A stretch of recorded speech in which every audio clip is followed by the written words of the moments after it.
Yung mga nararanasan mo ngayon, pampaganda yan ng kwento balang araw. Minsan hindi natin agad naiintindihan kung bakit kailangan nating pagdaanan ng hirap. Pero darating ang panahon na mapapangiti ka na lang kapag naalala mo kung paano mo yun nalagpasan. Kasi bawat luha, bawat sakit, may tinuturo yang mahalagang aral sa buhay. Hindi madali ang magpakatatag sa gitna ng problema, lalo na kung pakiramdam mo mag-isa ka.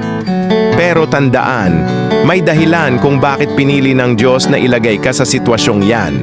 Baka kasi gusto niyang makita mo kung gaano ka kalakas. Kahit pa dati ay hindi mo yan nakikita sa sarili mo. Darating talaga ang punto na mapapagod ka. At okay lang yon.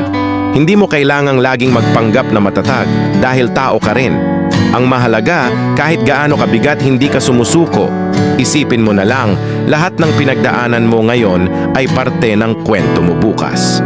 Isang araw, maibabahagi mo yan sa iba bilang inspirasyon. At baka sa simpleng kwento mo, may taong mahikayat na huwag ring sumuko. Kaya kapit lang. Walang permanenteng lungkot o hirap, lahat yan lilipas din.